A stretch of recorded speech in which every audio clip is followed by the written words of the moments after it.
لبثتم فابعثوا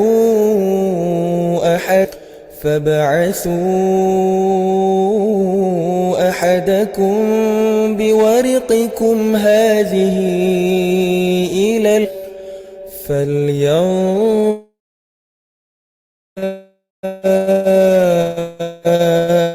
طعاما فليأتكم برزق منه هو ليتلطف ولا بكم.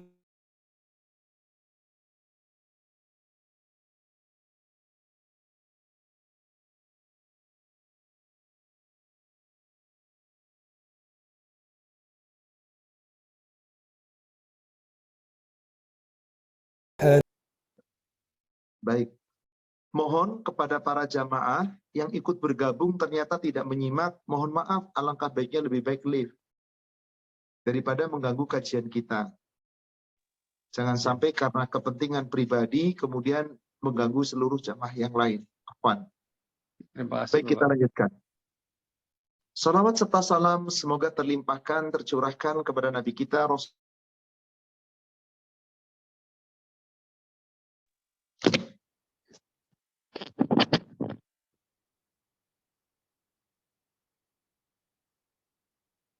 Semoga tercurah kepada seluruh keluarga, sahabat, dan seluruh pengikutnya hingga yaumil akhir. Saudara seiman, pada pertemuan sesi ketiga ini, insya Allah kita akan membahas tentang istighfar terkait dengan ucapan-ucapan, ungkapan-ungkapan. Di pertemuan yang telah lalu, kita telah membahas pentingnya kita berlomba-lomba dalam istighfar, mohon ampun. Sabiqu ila maghfiratin min rabbikum. Berlomba-lomba untuk meraih ampunan dari Rabbmu. Sudah kita uraikan dalil-dalilnya, sekarang kita akan membahas bagaimana ucapan-ucapan atau ungkapan-ungkapan permohonan ampun. Permohonan ampun bisa dengan ucapan astaghfirullah, istighfar, bisa dengan tambahan astaghfirullahaladzim, tambah dengan wa atubu ilaihi, atau dengan makna-makna yang lain, selama ungkapannya permintaan ampun kita kepada Allah. Di dalam Al-Quran ada beberapa contoh tentang itu dari doanya para nabi. Juga di dalam Al-Hadis ada ungkapan-ungkapan doa permohonan ampun yang Nabi SAW contohkan kepada kita. Yang kita insya Allah sudah sering kita membacanya. Sampai ucapan yang paling sempurna adalah Sayyidul Istighfar. Penghulunya, pemimpinnya istighfar. Yang Nabi SAW tidak pernah meninggalkan doa ini. Padahal beliau orang yang sudah mendapatkan jaminan ampunan. Karena Allah Subhanahu wa Ta'ala telah memberikan jaminan. Siapa yang mohon ampun pasti mendapat ampunan. Maka ciri orang-orang yang bertakwa adalah orang-orang yang di akhir-akhir malam, di sepertiga malam akhir, sebelum sholat subuh, sebelum waktu subuh, mereka banyak memohon ampun. Ini adalah salah satu sifat yang terpuji dari hamba Allah. Yang menyebabkan seorang hamba tersebut akan masuk surga. Kita akan lihat dulu tentang ayat ini, kemudian kita lihat ayat Al-Quran tentang ungkapan-ungkapan istighfar dan hadis-hadis ungkapan istighfar. Kita lihat surat 51. Surat Az-Zariyat dari ayat 15 sampai ayat 18. Allah Subhanahu wa Ta'ala berfirman, Innal muttaqina fi jannati wa uyun. Sesungguhnya orang-orang bertakwa akan berada di dalam taman-taman surga dan mata air surga. Akhidina ma atahum rabbuhum. Mereka di surga mengambil dan menerima segala apa yang Allah berikan kepada mereka. Innahum kanu qabla dzalika muhsinin. Sesungguhnya dahulu mereka di dunia sebelum mendapatkan surga di akhirat ini termasuk orang-orang yang berbuat baik. Apa ciri kebaikannya? Kanu qalilan minal laili ma yahja'un. Mereka adalah orang-orang yang di dunia sedikit sekali tidur di waktu akhir malam. Lalu apa yang mereka perbuat? Perhatikan baik-baik Bapak Ibu di ayat yang ke-18-nya. Wabil ashari hum yastaghfirun. Di waktu-waktu sahur mereka banyak memohon ampun. Jadi orang-orang yang bertakwa itu banyak mohon ampun di waktu sahur, yaitu di waktu akhir malam, menjelang waktu subuh. Di sepertiga malam akhir. Mereka mohon ampun. Maka salah satu ciri orang takwa adalah orang yang banyak memohon ampunan di akhir malam. Ali Imran, surat 3, ayat yang ke-17. Ketika Allah mensifati ciri-ciri orang yang bertakwa. Ali Imran surat 3 ayat yang ke-17. As-sabirina was-sadiqina wal-qanitina wal-munfiqina wal-mustaghfirina bil ashar. Yaitu orang-orang yang sabar, orang-orang yang sodik, yang jujur, yang benar, orang-orang yang qanitin, yang tetap dalam ketaatan,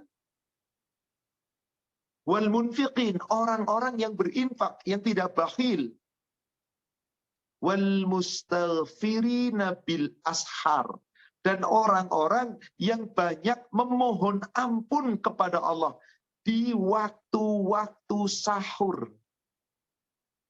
Mohon ampun kepada Allah di waktu-waktu sahur. Kapan itu waktu sahur? Waktu akhir malam. Inilah kelebihannya orang-orang yang bertakwa. Banyak mohon ampun kepada Allah. Terutama di waktu-waktu sahur. Waktu yang paling krusial, waktu yang paling afdal dari segala waktu, di mana saat itu Allah turun ke langit dunia. Hadis Muslim, nomor hadis 731.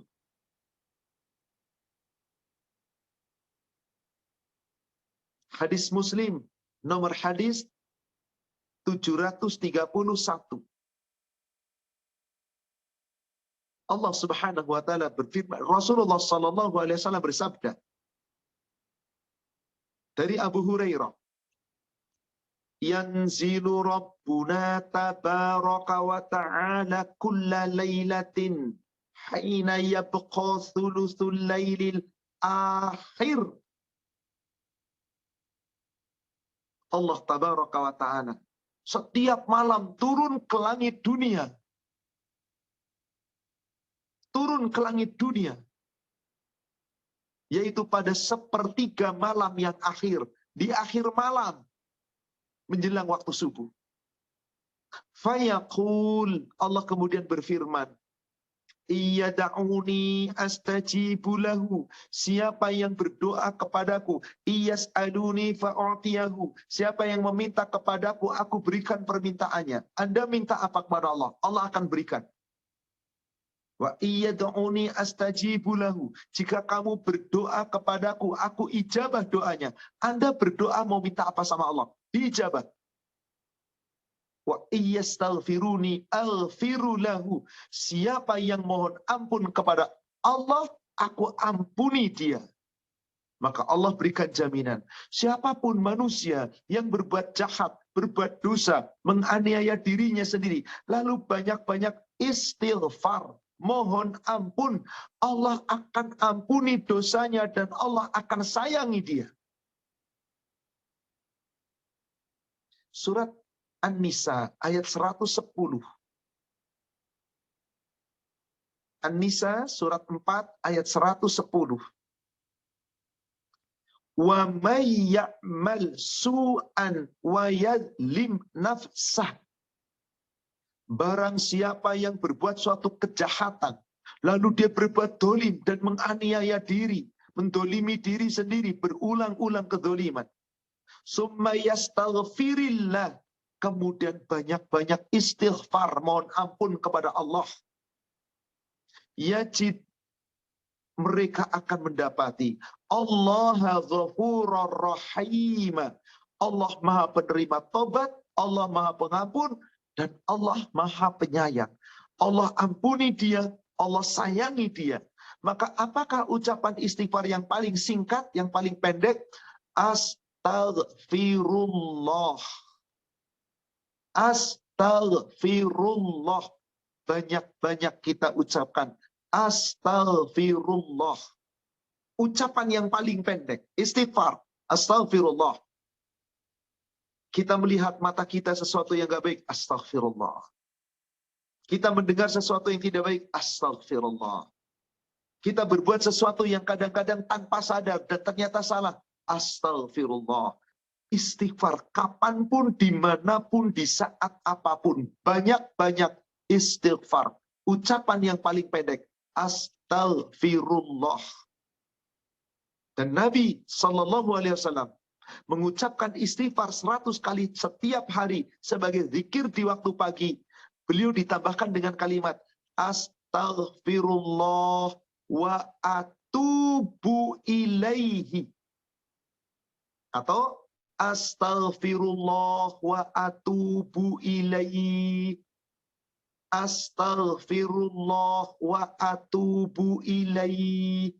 Astaghfirullah wa atubu ilaihi. Kita bisa mengucapkan itu.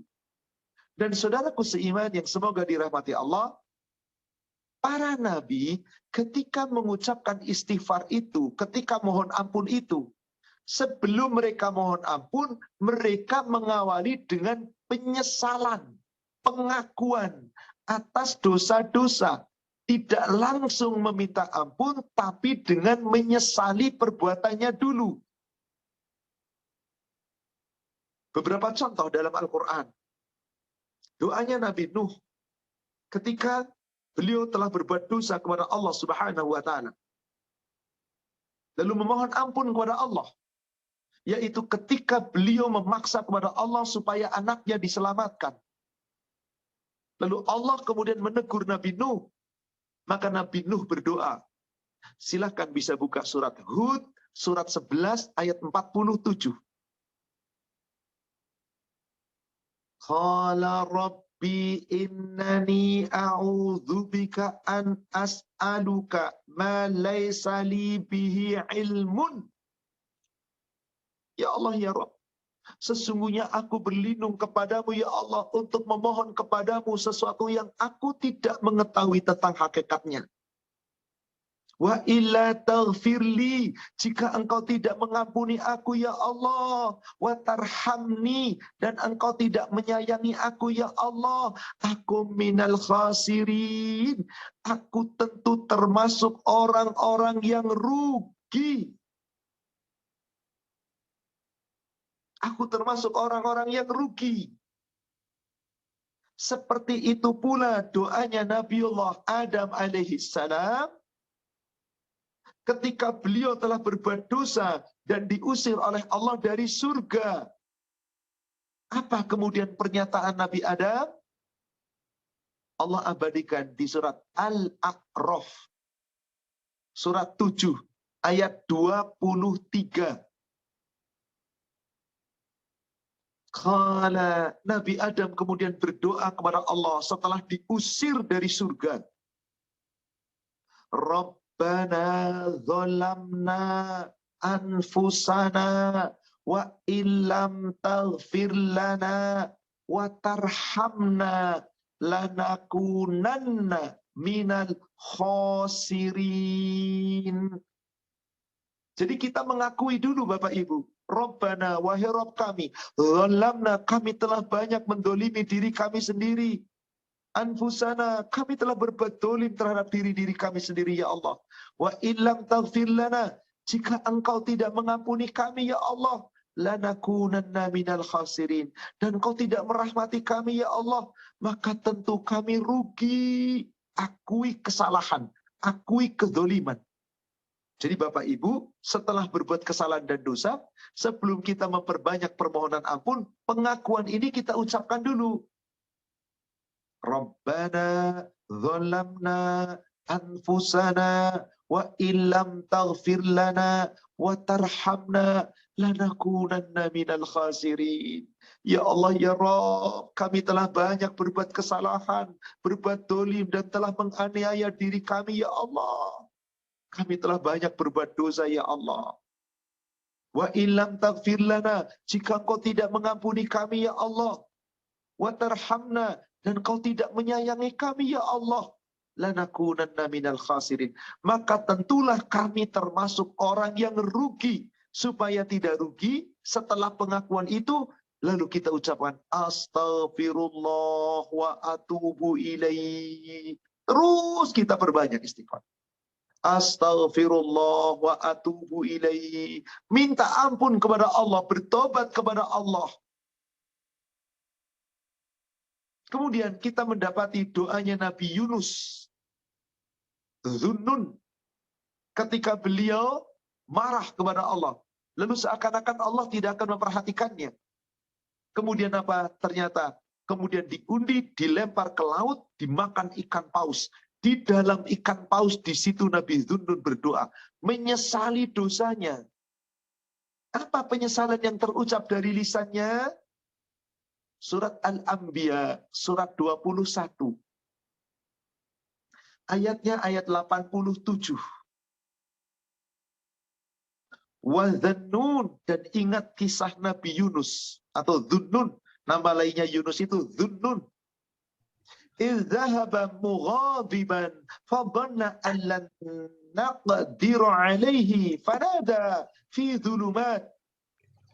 Ketika dia marah lalu menyangka bahwa Allah tidak akan menyulitkannya, ternyata kemudian dia diundi dan diceburkan ke laut. Maka di saat itu di dalam keadaan yang sangat gelap, di dalam lautan, di perut ikan, maka demi Nuh, Nabi Yunus ketika itu berdoa kepada Allah. Ucapannya adalah La ilaha illa anta.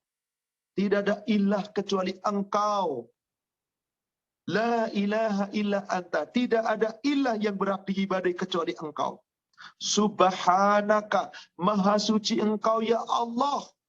Inni kuntu minaz zalimin. Sesungguhnya aku benar-benar termasuk orang-orang yang zalim. Pengakuan aku ini zalim.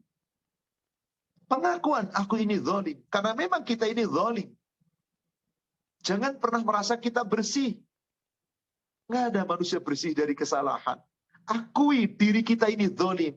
Nabi Adam sekali dosa mengatakan Rabbana zalamna anfusana. Nabi Yunus satu kali kedzaliman, ngambek sama Allah. Kemudian Allah uji dengan dilemparkan ke laut, kemudian dimakan di perut ikan, di kegelapan di lautan.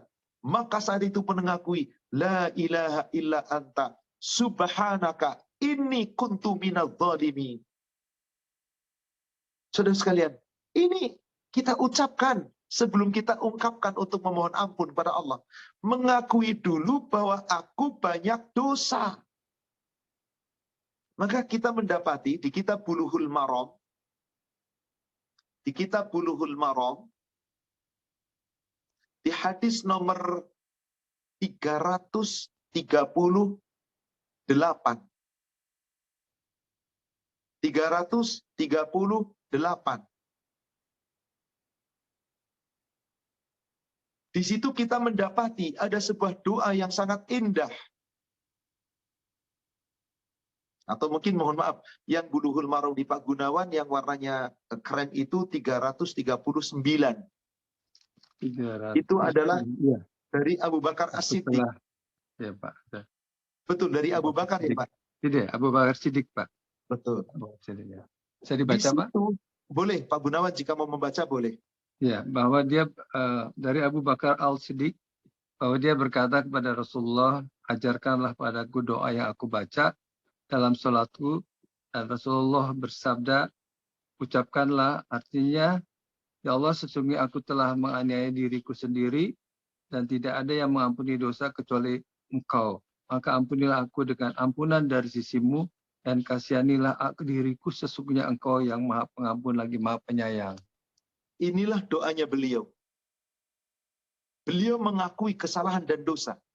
Lebih dulu, Abu Bakar As-Siddiq bertanya kepada Rasulullah, "Ya Rasulullah, alimni du'a ud'u bihi fi salati." Siapakah Abu Bakar As-Siddiq? Sahabat Rasul, mertuanya Rasul, orang pertama yang disebut namanya dijamin masuk surga. Dari kalangan sahabat, orang yang sudah dapat jaminan ampunan, masuk surga. Ternyata, apa doanya Abu Bakar ketika minta didoakan oleh Rasulullah SAW, diajarkan doa? Maka Rasulullah mengajarkan kepada mertuanya, wahai Abu Bakar, hendaklah kamu ucapkan dengan doa, Allahumma inni dzalamtu nafsi zulman katsira. Wahai Allah, sesungguhnya aku telah banyak berbuat dolim, mendolimi diri sendiri yang sangat banyak. Wala yaghfiru dzunuba anta. Sedangkan tidak ada yang bisa memberikan ampunan dari segala dosa-dosa kecuali Engkau. Faghfirli maghfiratan min indika. Maka ya Allah, berikan ampunan untukku ya Allah. Satu ampunan dari sisimu ya Allah. Ampuni segala kesalahan dan dosa-dosaku ya Allah. Warhamni, rahmati aku ya Allah. Sayangi aku ya Allah. Innaka antal ghafurur rahim. Sesungguhnya Engkau Maha Pengampun ya Allah. Engkau Maha Penyayang. Ini doa bisa Anda baca di dalam sholat, di dalam sujud, sebelum salam. Kapanpun kita merasa berbuat kesalahan dan dosa. Baca doa ini, luar biasa. Ini Abu Bakar loh. Dan yang mengajarkan ini adalah Nabi SAW. Ya Rasulullah, ajarkan kepadaku satu doa yang aku akan ungkapkan doa itu. Rabbana, wahai Allah Rabb kami, atau Allahumma, wahai Allah, inni zalamtu nafsi zulman katsira. Sesungguhnya aku telah banyak berbuat dolim. Mendolimi diri sendiri dengan kedoliman yang sangat banyak. Wala yaghfiru dzunuba illa anta. Sedangkan tidak ada yang bisa memberikan ampunan dari kesalahan dan dosa-dosa kecuali Engkau. Faghfirli, maka ya Allah ampunilah aku. Maghfiratan min indika, satu ampunan dari sisimu. Warhamni, dan sayangi aku ya Allah. Innaka antal ghafurur rahim. Engkau Maha penerima tobat, Engkau Maha pengampun, dan Engkau Maha penyayang. Maka Abu Bakar As-Siddiq tidak pernah meninggalkan doa ini. Abu Bakar As-Siddiq tidak pernah meninggalkan doa ini. Senantiasa memohon kepada Allah. Dan Nabi SAW, beliau ketika berada di dalam sholat, ini agak panjang hadisnya, yaitu di Sahih Muslim nomor hadis 743. Agak panjang hadisnya, tapi nanti Bapak Ibu bisa lihat di sebelah kanan.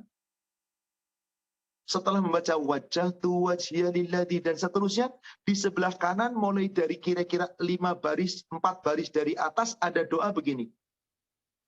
Allahumma antal maliku. Silakan bisa dilihat di Sahih Muslim nomor hadis 743, adanya di sebelah kiri. Lihat ke sebelah kanan. 4 baris dari atas.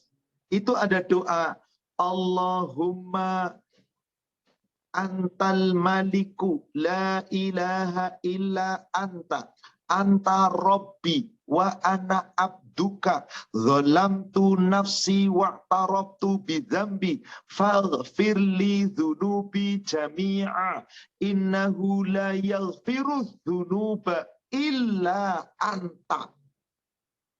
Betul Pak Gunawan, ada kalimat itu? Ada Pak, iya Pak. Betul. Ini doa yang Rasulullah baca memulai sholat.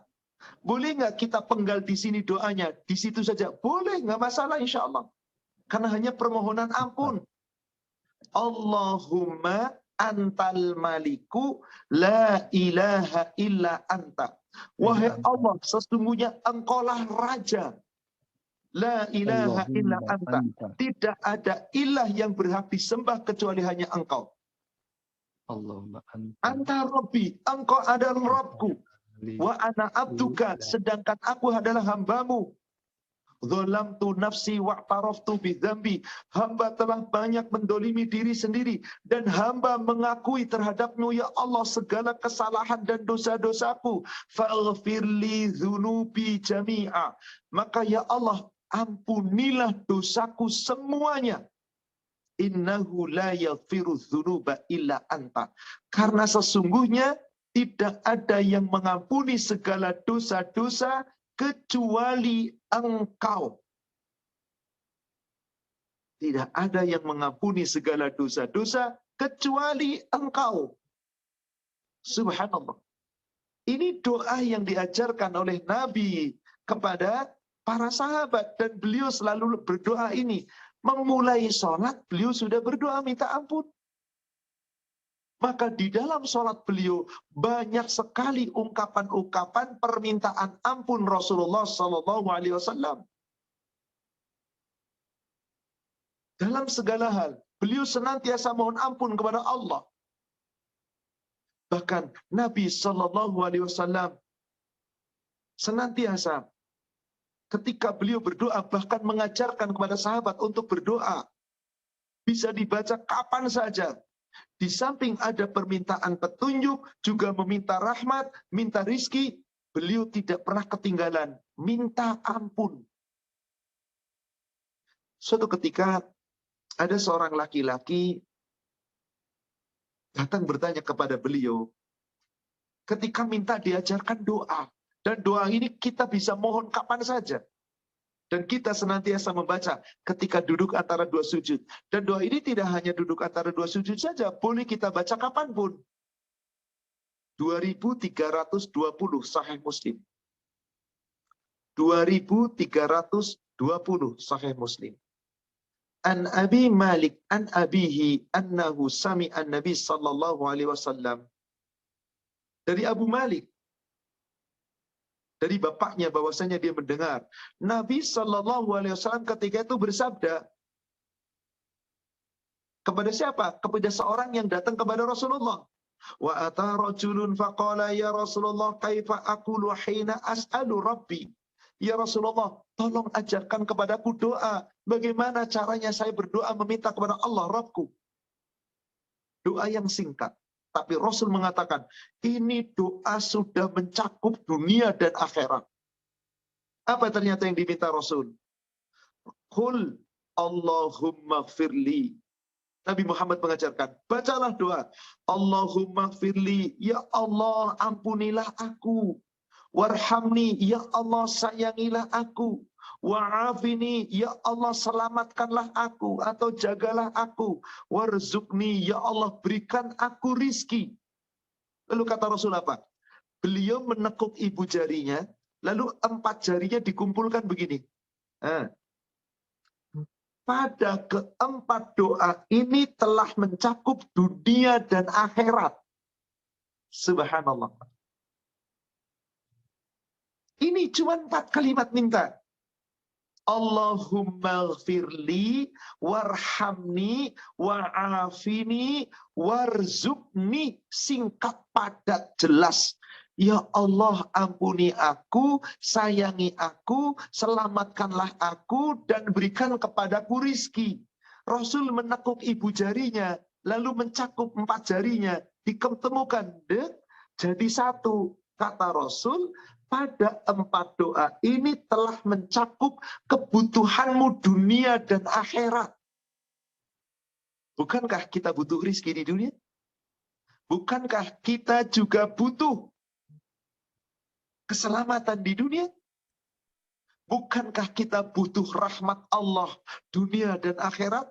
Bukankah kita butuh ampunan untuk kebaikan akhirat? Dunia akhirat telah tercakup di sana. Bapak Ibu bisa banyak-banyak mohon ampun dengan kalimat ini.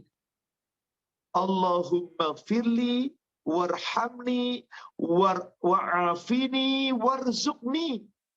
Singkat, padat, tapi isinya mencakup dunia dan akhirat. Singkat, padat, isinya mencakup dunia dan akhirat. Lalu pernah pula Rasul mengajarkan doa. Rasul itu kalau ada seorang yang belum banyak paham tentang doa, lalu beliau mengajarkan doa. Doa yang diajarkan Rasul itu singkat dan tepat. Dan selalu di dalam mengajarkan doa, ada permintaan ampun. 2318 Sahih Muslim. Dari sahabat yang bernama Mus'ab ibnu Sa'id. An abihi qal.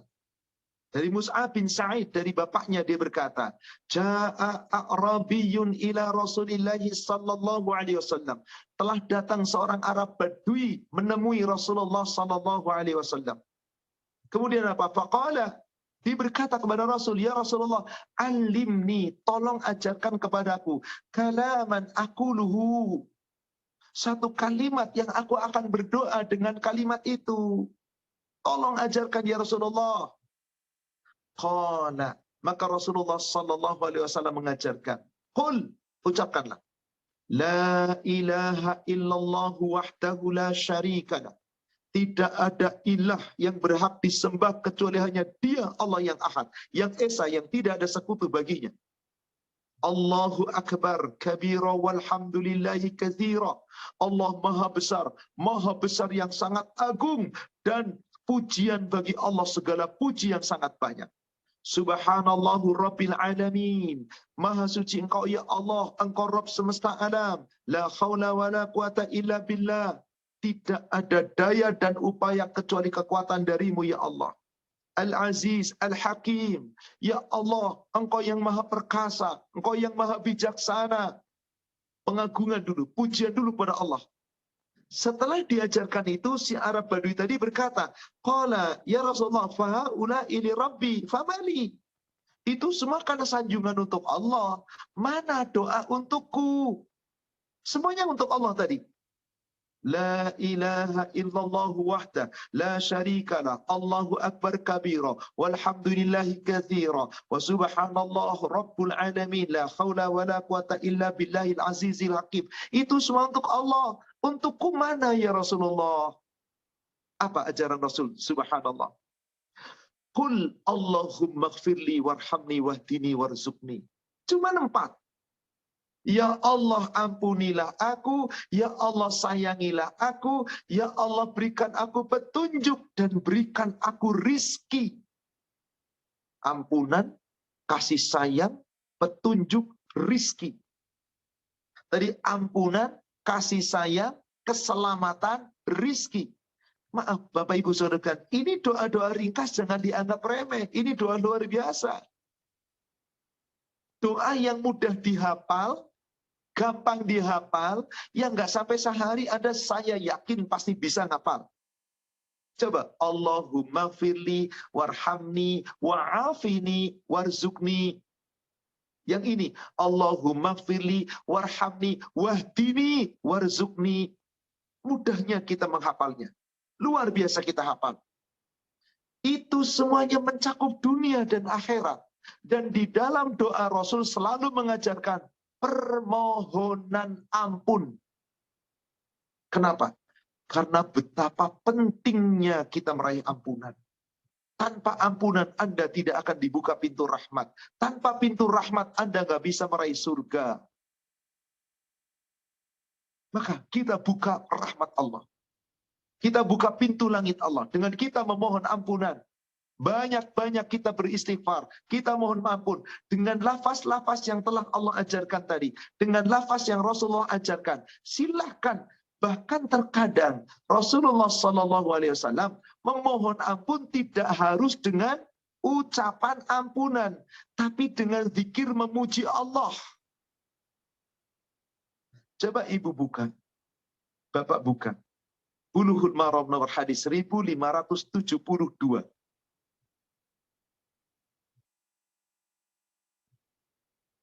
Bulughul Maram nomor hadis 1572.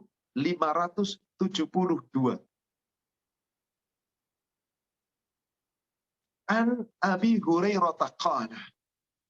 Dari Abu Hurairah, semoga Allah meridhoinya, dia berkata, qala Rasulullah sallallahu alaihi wasallam, telah bersabda Rasulullah sallallahu alaihi wasallam, man qala subhanallah wa bihamdi mi'ata marrah. Barang siapa yang mengucapkan zikir subhanallah wa bihamdi mi'ata marrah, 100 kali. Subhanallah. Khuttat khotoyahu wa in kanat mithla zabatil bahr. Allah akan ampuni segala kesalahan dan dosa-dosanya meskipun dosanya itu sebanyak buih di lautan. Jadi ternyata Bapak Ibu, ucapan permohonan ampun ternyata tidak harus dengan ungkapan ampunan. Berzikir sudah termasuk kita mohon ampun. Menyucikan nama Allah, memuji nama Allah, singkat di lisan begitu ringan. Subhanallah wa bihamdi. Mi'ata marrah, 100 kali. Sehari jangan pernah kurang dari ini. 100 kali minimal. Terserah Anda baca. Terserah Anda kapan Anda baca. Pagi, siang, sore, monggo. 100 kali. Kapanpun, ada dimanapun. Maaf bapak-bapak yang sedang nyetir di saat ada kemacetan. Coba baca ini. Pahala melimpah ruah. Ampunan. Karena banyak orang kadang-kadang dalam keadaan sendiri, dalam keadaan menyetir, kata-katanya sia-sia. Malah maaf, nyanyi-nyanyi, senandung-senandung, geleng-geleng, dan seterusnya. Cobalah ini. Siapa yang membaca subhanallah wa bihamdi 100 kali, diampuni kesalahan dan dosa-dosanya meskipun sebanyak buih di lautan. Allahu Akbar. Sebanyak buih di lautan. Betapa Allah Subhanahu wa taala Maha Penyayang. Dosa kita tak terhingga. Tapi siapa yang setiap hari mengucapkan itu tanpa ada sadari, dosa-dosa Anda digugurkan. Dosa-dosa Anda dihapuskan. Bahkan dosa sebanyak buih di lautan, Allah berikan jaminan. Dihapus. Alangkah baiknya kita senantiasa mengucapkan kalimat-kalimat yang indah. Kalimat-kalimat yang membuat Allah akan ridho. Kalimat-kalimat yang membuat seorang hamba akan mendapatkan ampunan. Kalimat-kalimat yang seorang hamba makin dekat dengan Allah. Banyak-banyak. Termasuk diantaranya, saudara sekalian, setiap selesai sholat fardu, ada suatu ucapan zikir yang sesungguhnya di sana tidak ada ucapan permohonan ampun. Tapi Allah berikan jaminan, siapa yang setelah selesai sholat selalu mengamalkan zikir ini, Allah ampuni dosanya. Meskipun sebanyak buih di lautan. Apa itu? Silakan buka di Bulughul Maram nomor hadis 343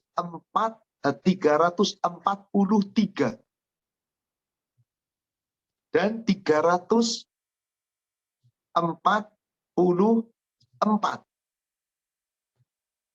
Dua hadis di situ. 343, 344. Dari Sauban, semoga Allah meridhoinya.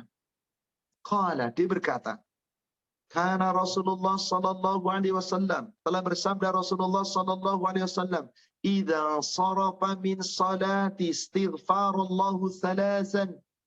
Apabila seseorang, yaitu Rasul biasanya, apabila telah selesai dari salat, assalamualaikum ke kanan, ke kiri, maka beliau mengucapkan istighfar 3 kali.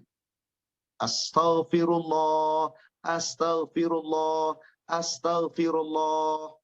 Lalu disempurnakan dengan satu kalimat. Allahumma antas salam wa minkas salam tabarakta ya dzal jalali wal ikram.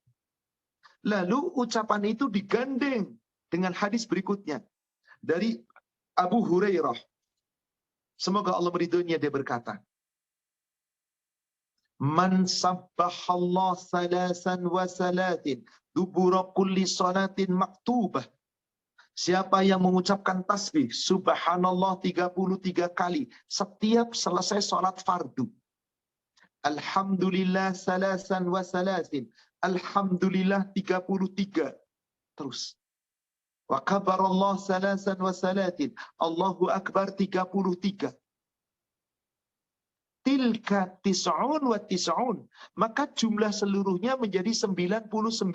Wa tamamma mi'ah. Lalu disempurnakan menjadi 100. La ilaha illallah wahdahu la syarikalah. Lahul mulku wa lahul hamdu wa huwa ala kulli syai'in qadir. Tidak ada ilah kecuali Allah. Yang berhak disembah hanya kecuali Allah. Allah yang esa, yang tidak ada sekutu baginya. Baginya segala kerajaan. Walahul hamdu, baginya segala puji.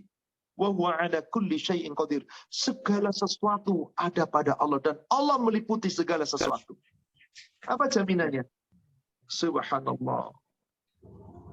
Ghufirat lahu khotoyahu wa in kanat misla zabatil bahr.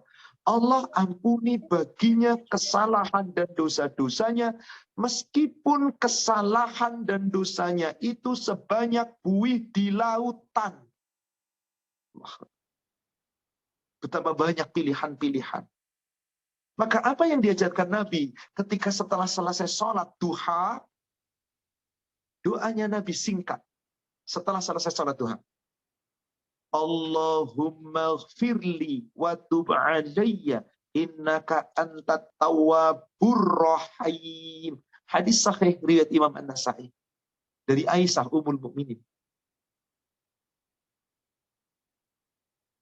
Allahumma gfirli wa tub alayya innaka antat tawwabur rahim. Wahai Allah, ampunilah aku dan aku bertobat kepadamu. Sesungguhnya Engkau Maha Penerima Tobat dan Maha Penyayang. Inilah doa yang Rasul Shallallahu Alaihi Wasallam baca setelah beliau sholat duha. Allahumma firli wa tub alayya innaka antat tawwabur rahim.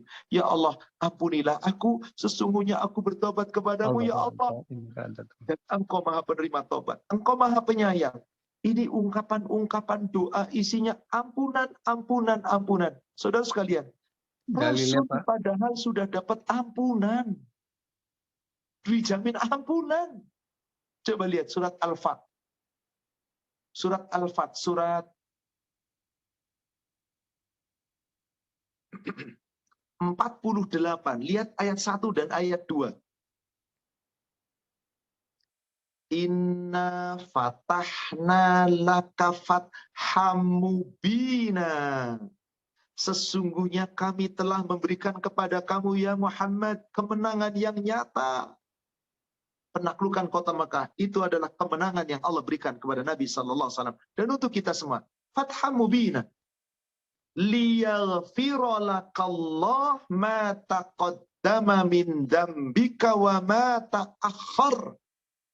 Supaya Allah memberikan ampunan kepadamu ya Muhammad dari seluruh dosa-dosamu yang telah lalu dan dosamu yang akan datang. Ibu, Bapak, sejak turun ayat ini Nabi Shallallahu Alaihi Wasallam sudah dapat jaminan ampunan. Beliau nggak punya dosa sama sekali, bersih dari salah dan dosa. Yang lalu sampai yang akan datang. Apakah beliau tidak beristighfar? Apakah beliau tidak mohon ampun? Padahal di ujung ayatnya Allah katakan, wa yutimma ni'matahu 'alaika wa yahdiyaka ila siratal mustaqim. Dan supaya Allah menyempurnakan nikmatnya kepadamu dan kamu ya Muhammad atas jalan yang lurus. Sejak turun ayat ini Rasul nggak pernah punya salah, Bapak Ibu. Jalannya lurus terus. Dapat jaminan ampunan semua dosa yang lalu yang akan datang. Mohon maaf, siapa yang berani menjamin kita bahwa kita dapat ampunan? Nggak ada. Nabi yang sudah dapat jaminan ampunan, apakah beliau tidak mohon ampun? Apakah beliau tidak bertobat? Beliau selalu bertobat kepada Allah. Mohon ampun kepada Allah. Dan kita lihat betapa banyak ungkapan-ungkapan ampunan beliau. Begitu turun ayat ini, Allah telah berikan jaminan ampunan. Orang-orang kafir Mekah yang tadinya kafir memusuhi Islam, berbondong-bondong masuk Islam. Maka Allah turunkan surat paling terakhir yang diturunkan sekaligus 3 ayat. Surat apa itu? Di Sahih Muslim, nomor hadis 2521. Hadis paling akhir, paling ujung, mentok, paling habis. Ketika sahabat Abdullah bin Abbas bertanya, tahukah kamu surat apa yang paling terakhir kali diturunkan? 3 ayat sekaligus diturunkan? Oh, tahu. Apa itu? Idza jaa nasrullahi wal fath. Ketika datang pertolongan dari Allah dan Allah berikan kemenangan. Surat apa? An-Nasr. Surat 110 terdiri dari 3 ayat. Maka dikatakan, kau benar. Coba Bapak Ibu kita buka surat 110 yang isinya 3 ayat. Ini surat diturunkan Madaniyah setelah Rasul hijrah. Setelah Rasul hijrah. Idza jaa nasrullahi wal fath wa ra'aitan nasa yadkhuluna fi dinillahi afwaja. Ada perintah Allah di ayat ketiga. Fasabbih bihamdi rabbika wastaghfir. Maka tasbihlah, puji sucikan nama Allah, pujilah nama Allah, sanjung nama Allah, dan mohon ampunlah. Perhatikan Bapak Ibu, di ujung ayat ketiga ada perintah mohon ampun. Mohon ampun. Apa yang terjadi dengan Rasul setelah turun ayat ini? Padahal beliau sudah dapat jaminan ampunan. Beliau merubah doa ketika ruku dan sujud. Yang tadinya hanya menyebut Subhana Rabbiyal Azim. Maha suci Allah yang maha agung.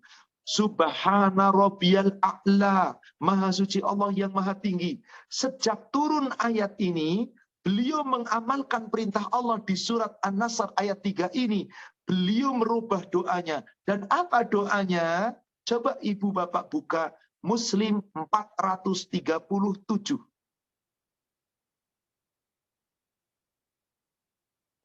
Ummul Mukminin Aisyah berkata, Kana Rasulullah sallallahu alaihi wasallam yukatsiru ayyakula fi ruku'i was sujud. Adalah Rasulullah sallallahu alaihi wasallam memperbanyak doa di dalam rukuknya dan di dalam sujudnya. Subhanaka Allahumma Rabbana wa bihamdika Allahumma firli. Maha suci Engkau ya Allah, wahai Rabb kami, dengan memuji namamu. Ya Allah, aku mohon ampun. Bapak Ibu, tolong perbanyak doa ini dalam sujud, dalam ruku. Banyak-banyak minta ampun. Sucikan nama Allah, puji nama Allah, mohon ampun. Kenapa? Karena Rasulullah SAW mengatakan itu, yata'awwalul Quran.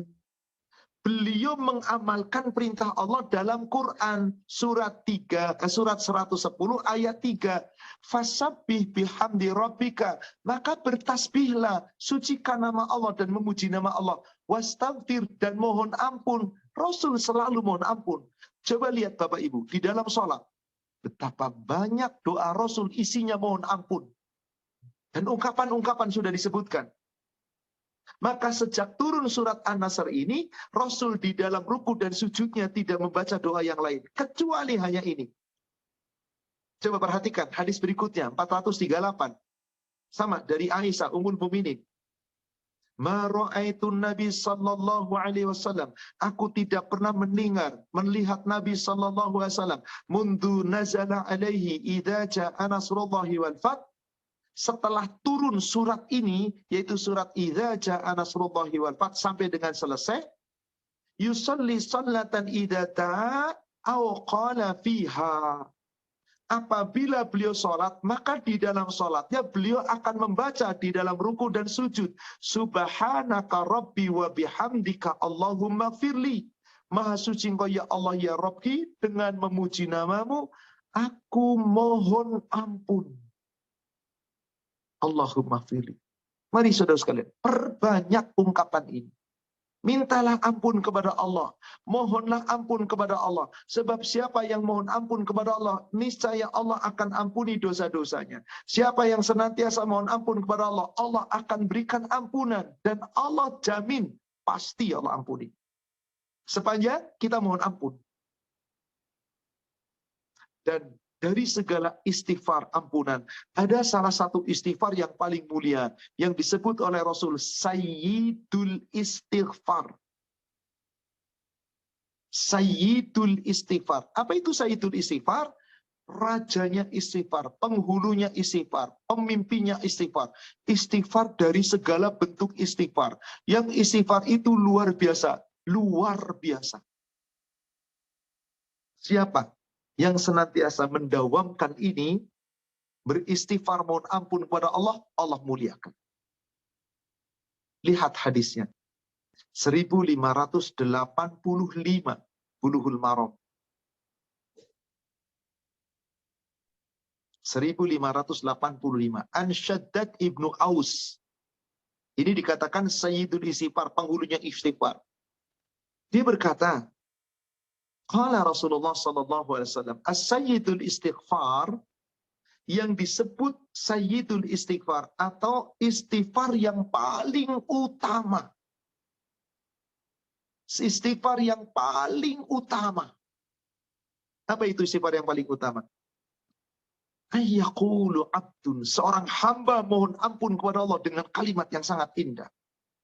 Allahumma, wahai Allah, anta Rabbi, engkau Robku. La ilaha illa anta, tidak ada ilah yang berhak disembah kecuali hanya engkau. Khalaqtani, engkau yang telah menciptakanku ya Allah. Wa ana abduka, sedang aku adalah hambamu ya Allah. Wa ana ala ahdika wa wa'dika mastata'tu, dan aku akan senantiasa berada di dalam perjanjian denganmu ya Allah. Aku akan mentaatimu semampuku ya Allah. A'udzubika min syarri ma sana'tu. Ya Allah, aku mengakui bahwasanya aku berlindung dari segala bentuk keburukan yang aku lakukan. Abu'u laka bi ni'matika alayya. Aku mengakui segala nikmat yang telah Engkau berikan kepada aku. Wa abu'u bi dzambi, dan aku pun mengakui segala kesalahan dan dosa-dosaku ya Allah. Faghfirli, ya Allah, ampunilah aku dari segala kesalahan dan dosaku. Fa'innahu, karena sesungguhnya ya Allah, la yaghfiru dzunuba illa anta, tidak ada yang bisa mengampuni segala dosa-dosaku kecuali engkau. Allahu Akbar. Ini puncak dari segala istighfar. Ini segala-galanya tercakup di sini.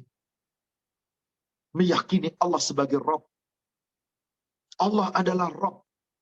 Satu-satunya yang berhak untuk disembah. Satu-satunya hak. Rabb, raja dari segala raja.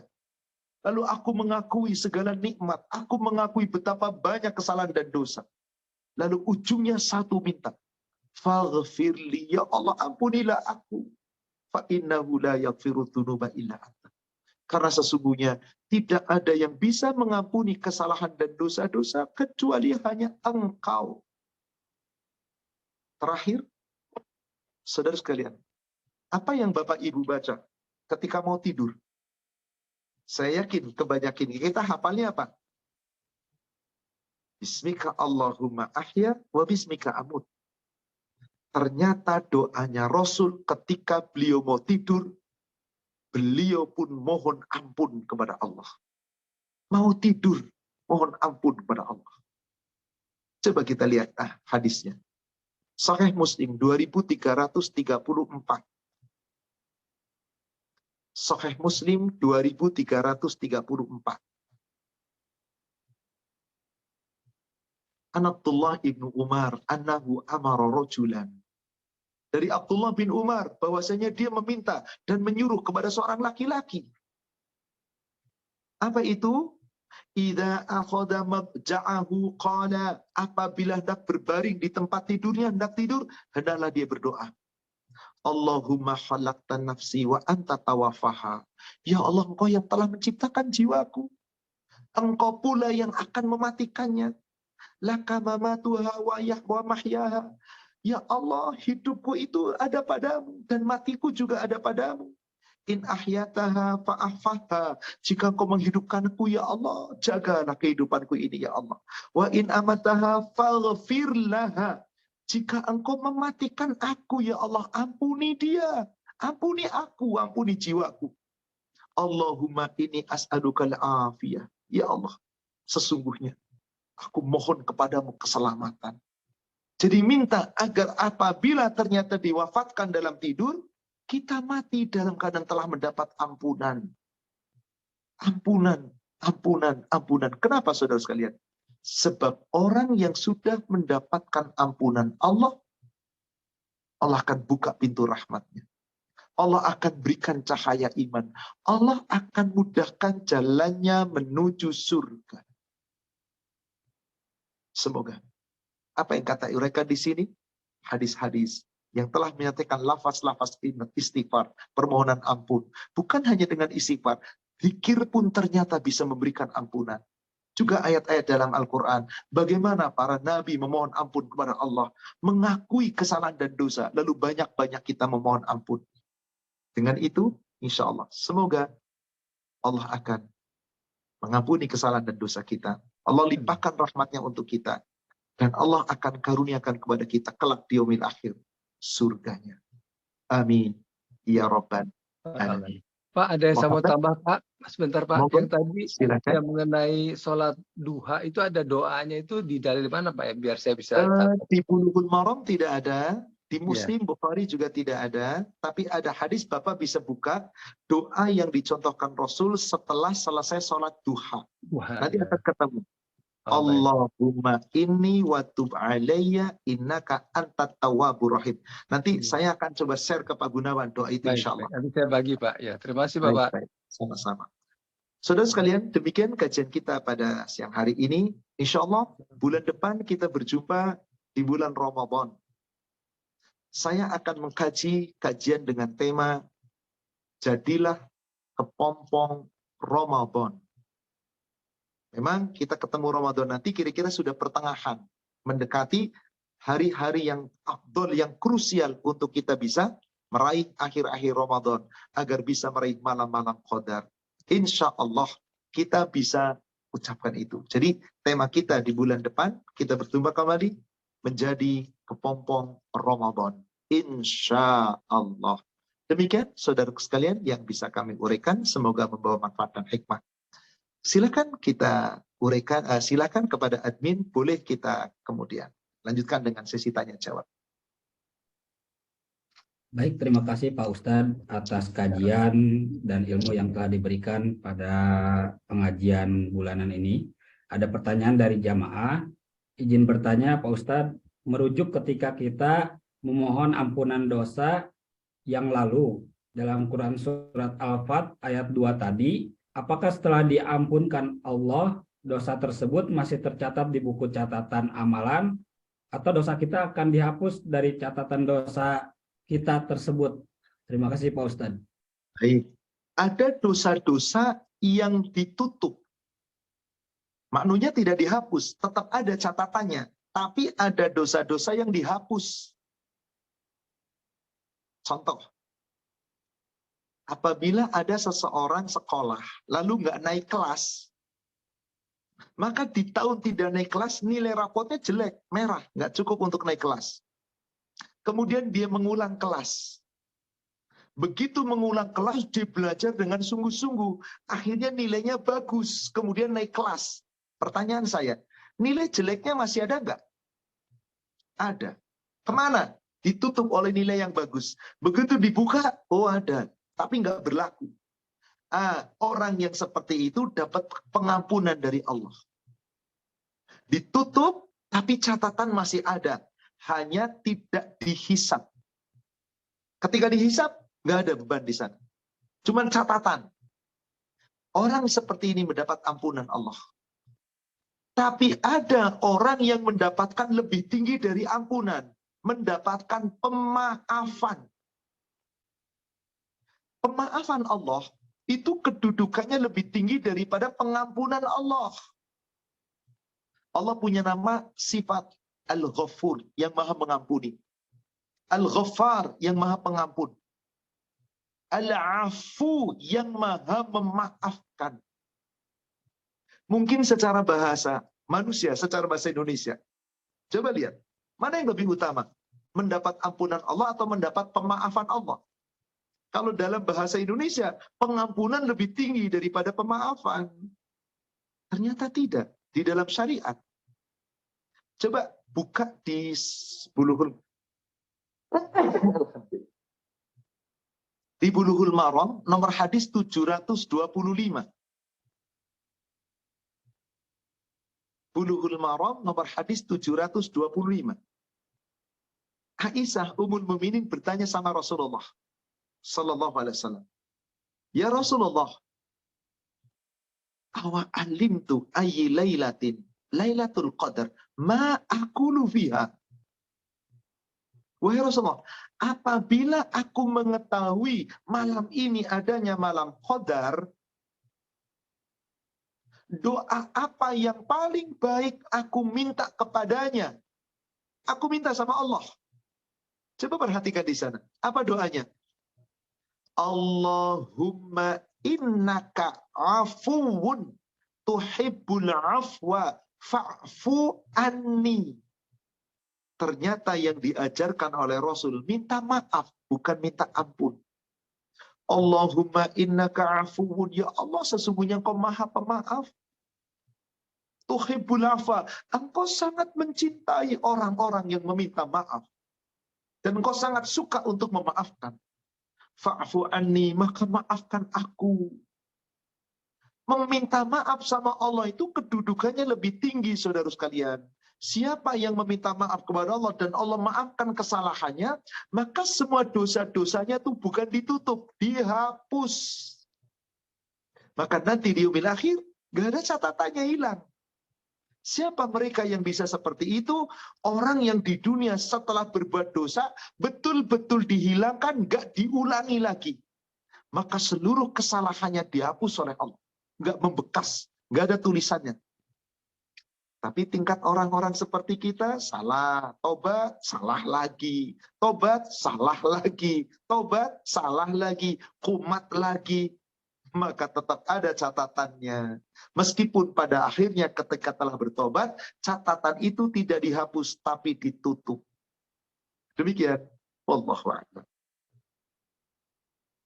Baik, pertanyaan yang kedua akan disampaikan langsung oleh Ibu Puji. Kepada Ibu Puji, dengan segala hormat, dipersilakan untuk bertanya kepada Pak Ustadz. Assalamualaikum Pak Ahmad. Waalaikumsalam warahmatullahi wabarakatuh. Menghadapi bulan puasa, kebetulan saya juga lagi sakit. Apakah suntikan dan infus membatalkan puasa? Baik. Syafakillah tahurun la ba'sa insyaallah. Semoga Allah memberikan yang terbaik, kesembuhan untuk Puji, insya Allah menjadi penggugur atas kesalahan dan dosa-dosa. Jika Ibu bersabar, insya Allah. Apakah suntikan dan infus itu membatalkan puasa?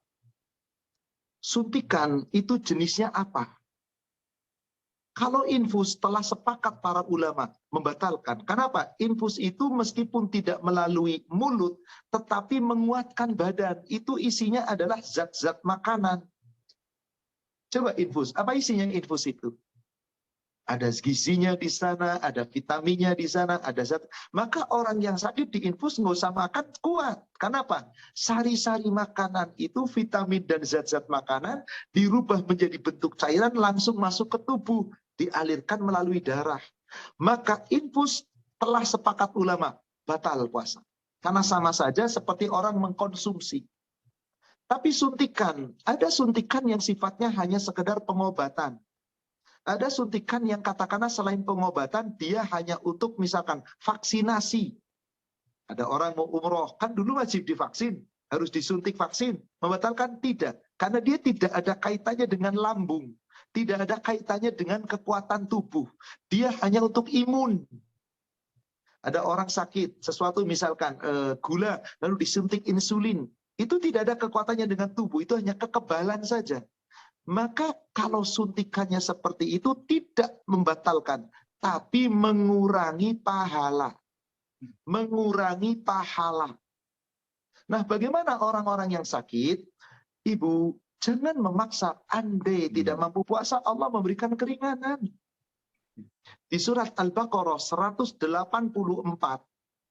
di situ Allah berfirman, ayyamam ma'dudat. Puasa itu di hari-hari yang telah ditentukan, 1 bulan Ramadan penuh. Faman kana minkum maridun aw ala safarin fa'iddatum min ayyamin ukhra. Apabila ada di antara kamu di dalam puasa Ramadan itu ada dalam keadaan sakit atau dalam keadaan safar, jangan puasa dan jangan memaksakan diri puasa.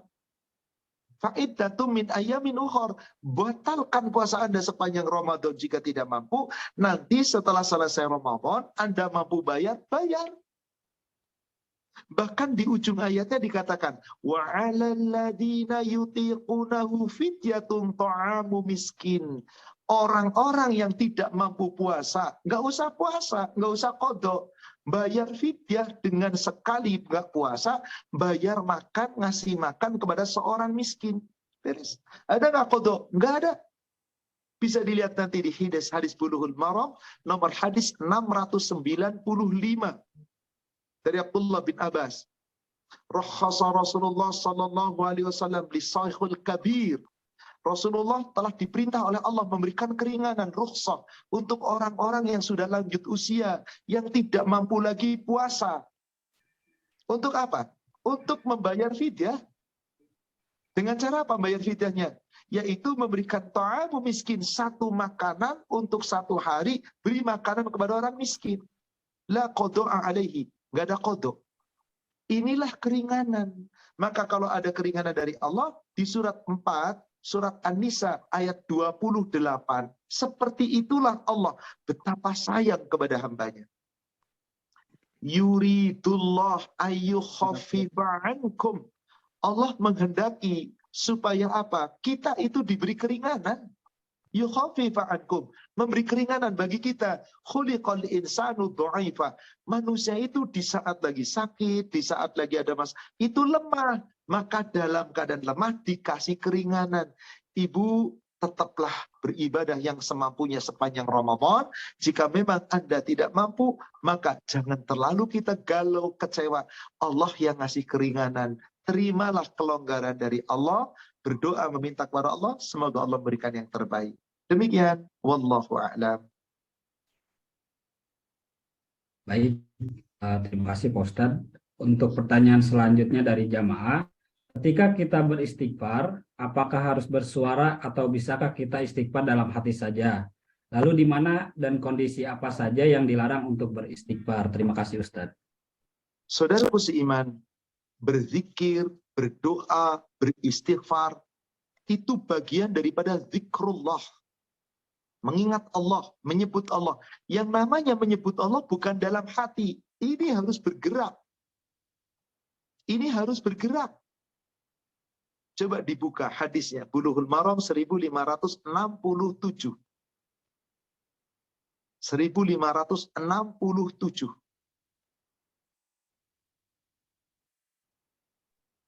Rasulullah SAW bersabda, Qala Allahu azza wa jalla. Allah azza wa jalla berfirman, Ana ma'abdi ma zakaroni. Aku senantiasa bersama hambaku, sedangkan senantiasa hambaku itu selama berzikir mengingatku. Berzikir, memuji, meminta, berdoa, itu semuanya zikrullah. Wa taharrakat bi syafata. Ketika Anda berzikir, memuji Allah, meminta kepada Allah, berdoa, beristighfar, berminta mohon perlindungan, itu kedua bibirnya harus bergerak. Yang namanya berzikir, berdoa, meminta, beristighfar, itu kedua bibirnya bergerak. Wa taharrakat bi syafata. Jadi jangan dalam hati. Ucapkan, tapi nggak usah kenceng-kenceng. Astaghfirullah wa atubu ilaih. Astaghfirullahaladzim. Alladzi la ilaha illa huwal hayyul qayyum wa atubu ilaih. Astaghfirullahaladzim wa atubu ilaih. Atau dengan istighfar yang tadi, banyaknya luar biasa. Rasul ajarkan. Kapan waktu-waktu yang dilarang istighfar? Nggak ada waktu yang dilarang. Kapan saja boleh. Ada lagi haid, ada lagi junub, ada lagi dalam keadaan tidak berwudu, dimanapun nggak ada waktu yang dilarang. Tapi kalau tempat, sebagaimana layaknya berzikir, kita beristighfar itu mohon ampun kepada Allah. Maka di tempat-tempat buang kotoran, di kamar mandi, di toilet, nggak boleh. Di tempat-tempat kotoran-kotoran di situ, tempat sampah dan seterusnya, nggak boleh. Di tempat tambatan-tambatan binatang, kandang-kandang binatang yang ada kotoran, tidak boleh. Di tempat-tempat berhala, disembah di sana, tidak boleh. Atau di tempat-tempat yang di sana ada sesajen, orang-orang membuat sajian-sajian, tidak boleh. Selain dari tempat-tempat itu, perbanyak kita istighfar. Halal. Demikian wallahu a'lam. Lagi di kendaraan, lagi di mobil, lagi ada di busway misalkan, di kereta, di pesawat, kita berzikir, kita beristighfar. Kapanpun, dimanapun, insya Allah. Kecuali tadi, tempat-tempat yang memang Rasulullah melarang kita berzikir, menyebut atau meminta kepada Allah. Demikian wallahu a'lam. Baik, pertanyaan selanjutnya Pak Ustadz. Apakah kalau sujud terakhir sebelum tasyahud akhir bisa baca doa Pak Ustadz? Terima kasih. Boleh. Banyak-banyak baca doa. Sedekat-dekat hamba adalah ketika sedang sujud. Perbanyak kita berdoa. Tapi tadi doanya telah dicontohkan Rasul. Hadis 437, 438, Sahih Muslim.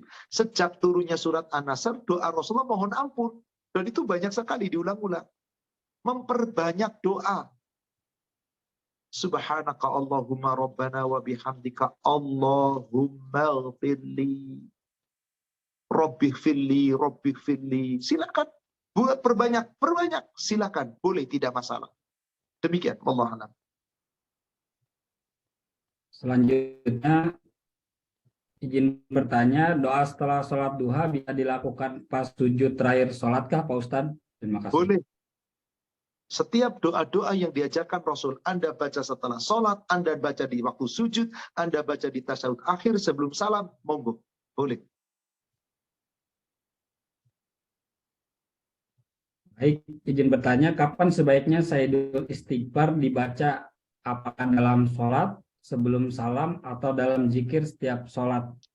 Kalau istighfar itu seperti lafaz-lafaz yang tadi, sebaiknya dibaca setelah selesai sholat. Sayyidul Istighfar. Kecuali istighfar-istighfar yang dikhususkan di dalam sholat. Seperti tadi di hadis nomor 338, ketika Rasulullah mengajarkan kepada Abu Bakar, ya Rasulullah, alimni du'a fi sholat. Tolong ajarkan kepadaku doa dalam sholat. Rabbana dzalamna anfusana wa illam taghfirlana. Itu dibaca di dalam sholat.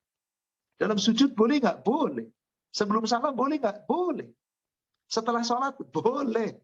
Doa-doa yang dicontohkan Rasulullah adalah tempatkan di dalam sholat, di luar sholat halal. Sebelum Rasulullah sholat, memulai Fatihah, di doa istiftah tadi sudah disebutkan. 743 di tengah-tengah. Allahumma anta rabbi la ilaha illa Allahumma antal maliku la ilaha illa anta rabbi wa ana abduka zalamtu nafsi wa tarabtu bidzambi faghfirli dzunubi jami'a innahu la yaghfiru dzunuba illa anta. Ini dibaca di doa istiftah. Boleh. Pakai untuk sujud boleh nggak? Boleh. Sebelum salam halal. Karena memang Rasulullah membaca doa itu di dalam sholat. Sepanjang Rasul contohkan ada doa, maka baca. Dalam sholat halal, boleh insya Allah. Demikian Allah a'lam. Baik, pertanyaan selanjutnya. Izin bertanya Pak Ustadz, apakah sholat kita diterima apabila pada waktu datangnya sholat saat di rumah yang beragama Hindu, di mana ada sajen untuk mereka berdoa, tapi sholatnya di ruangan yang berbeda dengan tempat sajian tersebut. Terima kasih Pak Ustadz. Bumi Allah itu luas. Ardullah wasi'. Bumi Allah itu adalah masjid, tempat sujud, di mana saja. Yang nggak boleh Anda sholat adalah di tempat-tempat khusus. Ada pura, sholat di sana. Ada candi, sholat di sana. Ada gereja, tempat-tempat ibadah orang-orang kafir, sholat di sana. Ini telah sepakat ulama, tidak boleh. Karena di situ tempat di mana diibadahi selain Allah, tempat kesyirikan, tidak boleh. Bahkan ketika ada seorang sahabat bernadar menyembelih hewan kurban.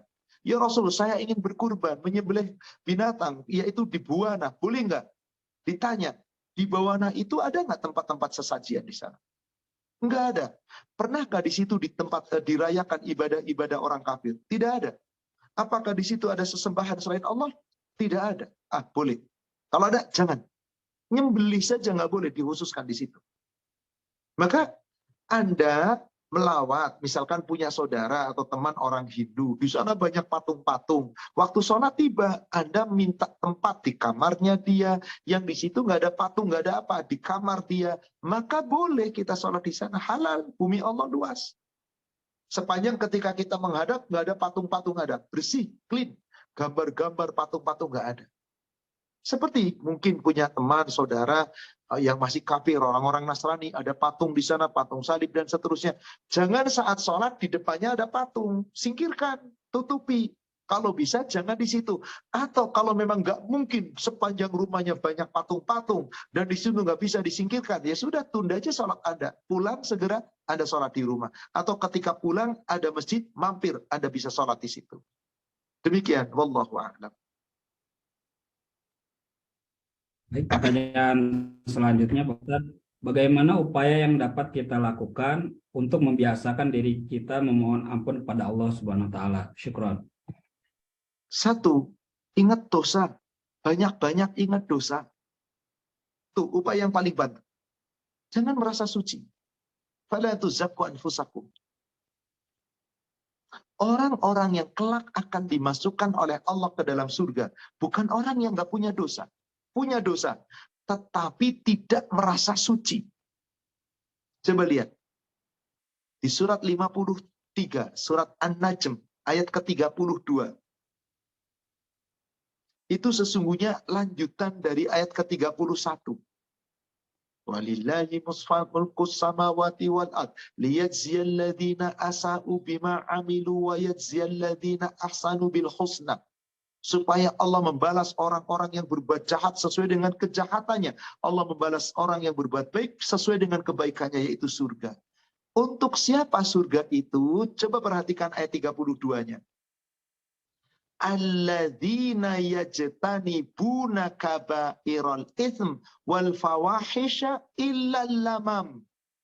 Yaitu orang-orang yang mampu menjauhkan diri dari perbuatan dosa-dosa besar, perbuatan keji, perbuatan fahisyah, kabairul ism, dosa besar, fawahish, dosa-dosa keji, perbuatan keji yang besar-besar. Illal lamam, kecuali kesalahan dan dosa yang kecil-kecil. Inna rabbaka wasi'ul maghfirah. Secara otomatis Allah mengampuni dosamu. Huwa a'lamu bikum id ansha'akum aminal ard wa id antum ajinnatum fi butuni ummahatikum. Allah yang lebih tahu di saat Allah ciptakan manusia dari tanah dan ketika kamu masih dalam rahim di ibumu, di perut ibumu. Perhatikan di ujung ayatnya. Fala tuzakku anfusakum huwa a'lamu bimanit taqo. Jangan kamu merasa suci. Kamu itu banyak salah. Allah paling tahu siapa orang paling takwa. Jadi kiat kita agar terus bisa selalu istighfar, sadari kita itu banyak salah, banyak dosa. Maka dituntut karena kita banyak salah dan banyak dosa, nggak boleh merasa suci, maka akui saya banyak dosa dan mari banyak-banyak istighfar. Itu hamba yang dicintai Allah. Nggak ada manusia nggak punya dosa. Lihat lagi Bulughul Maram, nomor hadis 1506. Kullu bani Adam khatta'un wa khairul khatta'inat tawwabun. setiap anak Adam, manusia, itu banyak salah. Jadi mari saudarakan, saya akui saya banyak salah. Coba lihat Nabi Adam, salahnya cuma sekali. Rabbana dzolamna anfusana. Mengakui dulu. Sulit Anda akan biasakan istighfar kalau Anda nggak ngaku salah. Nggak bakal ada istighfar kalau nggak mengaku salah. Itu kata Rasul gimana? Tiap manusia banyak salahnya. Wa khairul khotta'in at-tawwabun. Sebaik-baik orang yang banyak salah, banyak tobat. Dari sini ada giroh bahwa saya harus banyak bertobat karena saya adalah orang yang banyak salah. Jangan merasa suci. Yang kedua, takutlah kepada Allah. Andai Anda tidak takut kepada Allah, Anda tidak mau bertobat, siapa yang bisa mengampuni dosa? Bukankah hanya Allah? Maka tobat-tobat Nabi tadi gimana? Dzolamna anfusana wa illam taghfir lana la tarhamna lanakunanna minal khasirin. Kami telah zalim ya Allah, kalau Engkau tidak menyayangi kami, kami rugi. Kalau kami tidak mengampuni, Engkau tidak mengampuni kami, kami rugi. Berarti di sini ada rasa takut kepada Allah. Jika kita tidak beristighfar mohon ampun, kita akan punya dosa. Pulang bawa dosa, lalu siapa yang mengampuni kita? Coba dua itu. Teruskan, biasakan. Kalau ini kita biasakan, insya Allah jadi ringan. Sedikit kesalahan, jangan pelit. Astaghfirullah wa atubu ilaih. Salah pasangan antara pasangan dengan pasangan, salah ucap kepada orang, penglihatan kita kadang-kadang ngawur dikit, ucapan kita kurang baik, isi hati kita kadang ada suuzon, buruan. Astaghfirullah wa atubu ilaih. Semoga Allah kuatkan kita dan hati kita senantiasa dibersihkan oleh Allah, dan insya Allah semoga kita akan mendapatkan ketenangan. Wallahu a'lam. Amin. Baik, izin bertanya, apakah boleh kalau kita berdoa pada waktu sujud dan sebelum salam dengan bahasa Indonesia tapi di dalam hati, Pak Ustadz? Saudaraku sekalian, ketahuilah, yang namanya doa bukan dalam hati. Sudah saya uraikan tadi. Bulughul Maram nomor hadis 1567.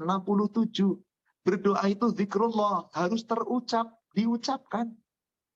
Bacaan yang kita baca dalam sholat, mau bacaan surat, mau bacaan zikir, mau bacaan doa, mau di dalam sujud, mau sebelum salam, itu harus terucap. Tapi jangan kenceng-kenceng, jangan terlalu lirih, gak kedengaran. Terdengar oleh telinga kita. Lihat surat 17. Surat 17, surat Al-Isra. Ayat 110. Qulid Allah awid ur-Rahman ayyama tad'u falahul asma'ul husna. Katakanlah, sebutlah nama Allah, berdoalah kamu, berdoa kepada Allah, sebut nama Allah, awid ur-Rahman, atau kamu berdoa dengan nama Ar-Rahman.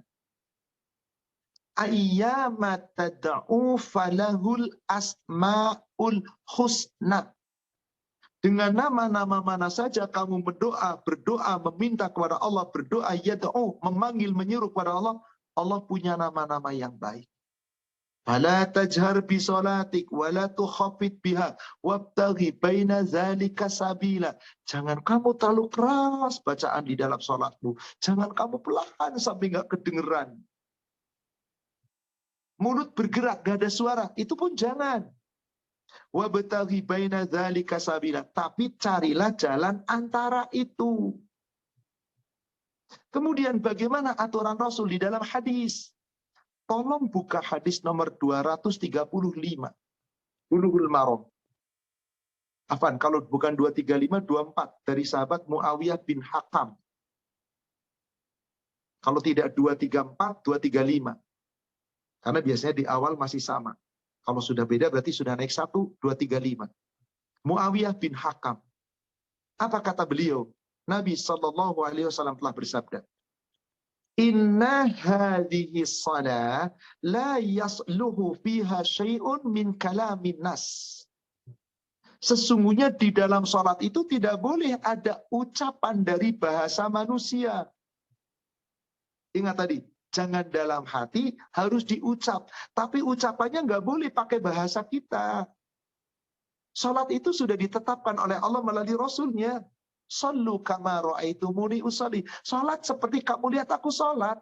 Doa-doanya ambil dari Rasul. Dalam sholat tidak pantas ada bahasa manusia di dalamnya. Innama huwa tasbih, wa takbir, wa tahmid, wa tahlil, wa qiraatil Quran. Di dalam sholat itu adalah ada tasbih, ada takbir, ada tahmid, ada baca Quran. Intinya apa? Bahasa Arab yang telah diajarkan Allah kepada Nabi. Maka di hadis Bulughul Maram, nomor hadis 347 dari Malik bin Huwairis. Di situ beliau berkata, Rasulullah Sallallahu Alaihi Wasallam bersabda, "Sallu kama ra'aitumuni usalli." Salatlah kamu sebagaimana kamu lihat aku salat. Kita ikuti contoh Rasul, doa-doanya, bacaannya, gerakannya ikuti. Itu yang pasti benar. Maka telah sepakat ulama, nggak boleh dengan dalam hati dan tidak dengan bahasa kita. Tapi dengan doa yang telah dicontohkan Rasul. Bahkan kalau nggak mampu doanya bagaimana? Tadi sudah saya sebutkan di Sahih Muslim. Nomor hadis 2318. Nomor hadis 2319. Tadi saya belum sebutkan yang 19. Rasul mengajarkan ketika ada orang baru masuk Islam. Belum banyak bisa menghafal doa. Doanya cuma satu. Kapanpun dibaca, cuma satu. Rabbil firli warhamni wahdini wa'afini warzukni. 5. Ya Allah, ampunilah aku, berikan aku petunjuk, sayangilah aku, selamatkan aku, dan berikan aku rizki. Apa enggak bisa? Ini doa mencakup dunia akhirat loh, kata Rasul tadi. Di musim nomor 2320-nya. Di keempat doa ini mencakup dunia akhirat. Cukup Anda baca doa ini sudah mencakup semuanya. Kenapa Anda harus dengan bahasa Indonesia? Maaf, sebab Anda pasti pengen dunia yang kita hanya bisa baca dengan mulut saya. Padahal doa-doa yang telah diajarkan Rasul telah mencakup dunia dan akhirat. Apa yang kurang coba? Contoh Rasul is the best. Pasti terbaik. Demikian. Wallahu a'lam. Pertanyaan selanjutnya, saya telah kembali kepada Allah dan bertobat dari segala dosa. Saya memohon ampunan kepada Allah. Saya mendengar bahwa orang yang bertobat harus melakukan sholat 2 rakaat tanpa ada was-was padanya. Lalu dia bertobat setelah atau saat sedang melakukan sholat tersebut. Mohon pencerahannya Ustadz. Terima kasih. Hadisnya sahih. Dari Anas bin Malik. Idza abdun, apabila ada seorang hamba, dia melakukan bizambin, maf'alu bizambin, melakukan sebuah kesalahan, berbuat dosa, summa yatawadda' fayasbighil wudu, kemudian segera wudu dan baguskan, sempurnakan wudunya. Summa sallu rak'atain, kemudian segera salat 2 rakaat, khusyu'an, sekhusyuk mungkin. Niatnya hanya satu, karena Allah.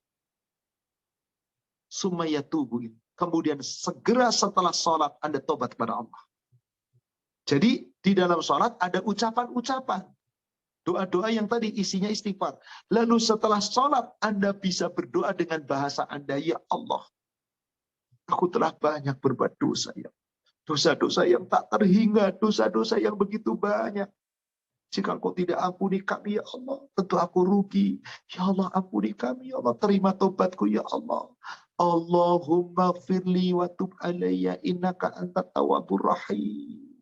Terus minta, boleh bahasa Indonesia. Kapan sebaiknya? Setelah dia selesai sholat tobat. Lalu perbaiki diri, menyesal sebaik-baiknya menyesalan, jangan mengulangi lagi, insya Allah Allah terima tobatnya. Allah berikan jaminan itu. Wallahu a'lam. Demikian. Baik, pertanyaan selanjutnya, apakah Allah menerima taubat hamba setiap kali berdosa kembali bertobat meskipun hal tersebut diulang selalu? Terima kasih Pak Ustadz. Anda ulangi dosa Anda 1.000.000 kali. Selama Anda masih mampu sempat bertobat, Allah ampuni. Tapi yang menjadi jaminan, yang memberi jaminan, apakah ketika Anda mengulangi dosa, Anda masih punya waktu sempat untuk bertobat? sedangkan ajal Anda tidak menunggu tobat Anda. Maka kalau ada orang yang sudah tahu dia dosa, lalu dia berdoa dosa, tobat, kemudian sengaja mengulangi lagi, lalu berangan-angan, nanti habis ini saya tobat lagi. Anda bermain-main dengan Allah. Kecuali terkadang dosa-dosa kecil yang manusia sulit sekali. Maka kalau dosa-dosa kecil tadi, banyak-banyak istighfar, banyak-banyak kita zikir. Setelah sholat jangan tinggalkan zikir setelah sholat. Banyak-banyak kita berbuat baik, bersedekah. Itu menggugurkan dosa-dosa kecil. Tapi kalau dosa besar, tidak bisa. Kalau Anda sudah bertobat, tobat. Jangan diulangi lagi. Itu syarat tobat yang akan diterima. Anda mengulangi lagi, kalau Anda belum sempat tobat, nyawa telah dicabut, siapa yang bisa menolong Anda? Pas mau sakaratul maut, ya Allah aku tobat sekarang, siapa yang terima tobat Anda? Maka di surat Ali Imran, surat 3 ayat ketik 135, ciri orang takwa itu yang tobatnya akan diterima Allah bagaimana? Coba perhatikan. Ali Imran surat 3 135. Alladzina idza fa'alu fahishatan aw zalamu anfusahum dzakarullah fastaghfaru lidzunubihim wa may yaghfiru dzunuba illallah wa lam yusirru ala ma fa'alu wa hum ya'lamun. Inilah syarat tobat Anda diterima. Yaitu orang-orang yang apabila telah berbuat kesalahan dan dosa-dosa, mendolimi diri sendiri, segera sadar akan kesalahannya, lalu dia menyesal dan segera tobat kepada Allah, mohon ampun kepada Allah, karena hanya Allah yang bisa mengampuni dosa kita.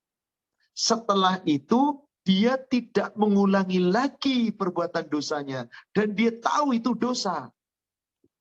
Jadi silakan saja Anda tahu berbuat dosa, ulangi lagi, silakan. Yang penting Anda sempat bertobat.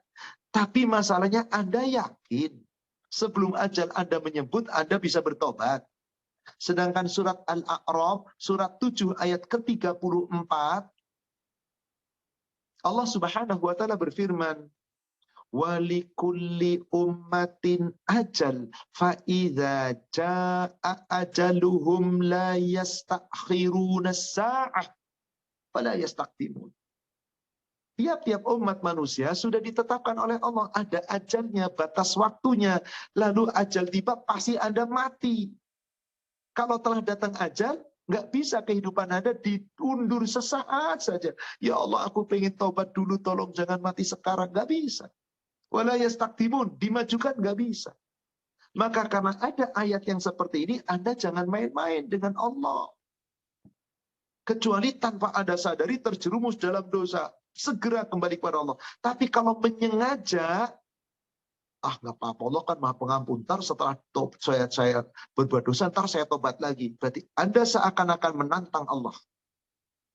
Tapi silakan, sampai kapanpun Allah buka pintu tobat. Selama belum terlambat. Kapan dikatakan terlambat? Matahari belum terbit dari barat. Matahari belum terbit dari barat. Hadis Muslim 2324. Man taba alaihi, barang siapa yang bertobat kepada Allah, taballahu alaihi man lam yugharghir, atau man lam tatlu'u syams min maghribiha. Barang siapa yang bertobat kepada Allah, maka Allah terima tobatnya sepanjang matahari belum terbit dari tempat terbenamnya. Anda yakin sempat bertobat ketika Anda dalam perbuatan maksiat? Monggo kita berpikir. Wallahu a'lam. Demikian. Akhi, sepertinya sudah berjalan waktu dulu. Tolong 2 pertanyaan lagi kami sisakan, lalu setelah itu kita sama-sama akhiri dengan doa. Baik, Pak Ustadz, terima kasih. Pertanyaan selanjutnya dari jamaah, Pak Ustadz. Dosa kecil yang dikerjakan terus-menerus, apakah bisa menjadi dosa besar, Pak Ustadz? Terima kasih. Oh iya. Rasulullah SAW pernah mengingatkan Ummul Mukminin Aisyah. Wahai Aisyah istriku, jangan kamu anggap remeh dosa kecil. Sesungguhnya dosa-dosa kecil itu jika kamu biarkan akan menggunung seperti gunung, lebih besar bahkan dari gunung. Lalu Rasul mencontohkan, bagaimana ada satu kaum. Lalu tiap orang dari kaum itu membawa satu ranting, lalu diletakkan di sebuah lembah. Coba, ada satu kaum, jumlahnya ada 100.000 orang. Satu orang bawa ranting, kecil aja. Katakanlah rantingnya segede jempol kaki, panjangnya 1,5 meter, letakkan satu. Kecil apa enggak? Kecil. Tapi 100.000 orang bawa ranting masing-masing, letakkan. Segede apa?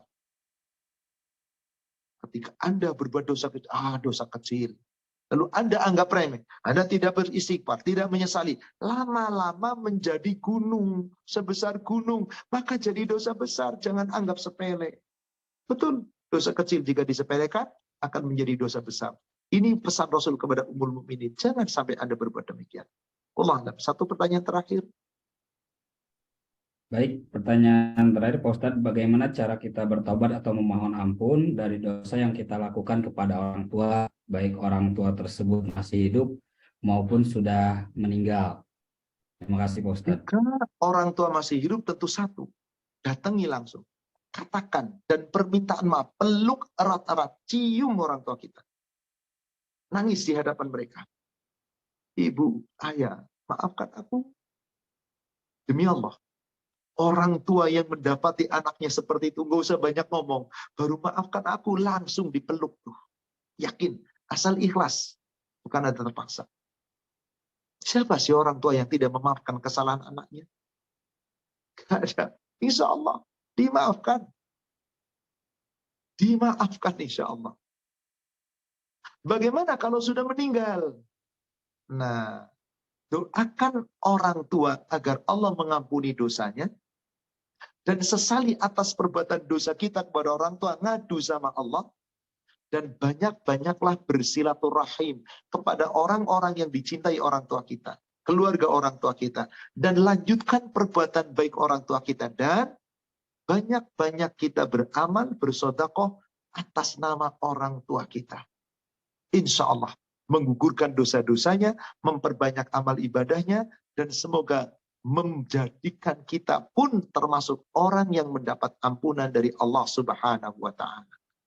Insya Allah, nanti catatan amal kita akan dibuktikan oleh Allah setelah orang tua kita wafat. Wahai orang tua, dulu anakmu yang telah berbuat dosa, sepanjang hidupmu belum pernah minta maaf. Ternyata setelah kau meninggal, dia mendoakanmu. Maka catatannya semuanya ada.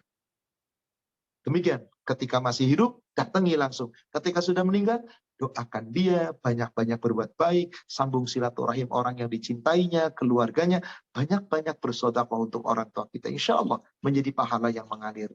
Wallahu a'lam.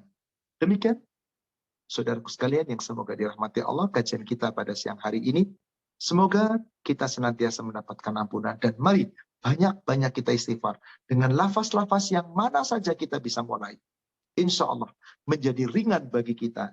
Menjadi ampunan Allah untuk kita. Dan semoga nanti kita bertemu dengan Allah dalam keadaan bersih telah mendapatkan ampunan. Saya berdoa. Semoga kita semua yang hadir. Baik yang sedang dalam keadaan diuji sakit, kesulitan, kesusahan, kesempitan. Atau siapapun dia handai tolong kita, saudara kita. Yang sedang diuji dengan kesulitan dan kesusahan. Ya Allah. Semoga Engkau mencabut kesulitan dan kesusahannya. Bagi yang sakit, ya Allah, semoga Engkau sembuhkan penyakitnya dengan kesembuhan yang sempurna yang tidak meninggalkan penyakit yang baru. Semoga Engkau ganti dengan ganti yang lebih baik, menjadikan ampunan atas segala kesalahan dan dosa, dan menjadi penuat iman dan takwa, penambah kesabaran dan ketawakalan baginya. Dan insya Allah semoga kita termasuk hamba-hamba Allah yang dijaga iman dan takwanya. Dengan petunjuknya, dengan rahmat dan barokahnya, kita istiqamah di atas amal ibadah yang hak, iman dan takwa. Dan ya Allah kelak, semoga kami semua diwafatkan dalam keadaan husnul khatimah. Amin. Ya Rabbal Alamin. Mari saudara sekalian, kita sama-sama akhiri dengan doa kafaratul majlis. Subhanaka Allahumma wa bihamdika, ashhadu an la ilaha illa anta, astaghfiruka wa atubu ilaik.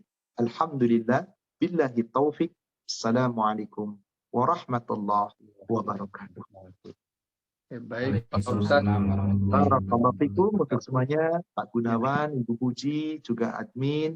Kami ucapkan jazakumullahu khairan, barakallahu fikum, dan juga kepada para jamaah. Semoga menjadi bekal yang terbaik. Saya mohon pamit dan saya live lebih dulu. Baik, Terima kasih Pak Ahmad. Ya, terima kasih. Sehat. Selalu sehat Pak Ahmad. Oke, kepada semua rekan-rekan, terima kasih jemaah.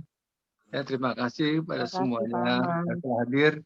Mudah-mudahan bermanfaat dan bisa diamalkan. Amin. Ayo, Andi, terima kasih. Pak Kasih Gun Bun. dan Ya, Puja Tudun. Terima kasih. terima kasih. Yo, selamat malam saya. Nuhun segala Ya, rupinan semua. ya saka Bandung nuhun resep pisan tini.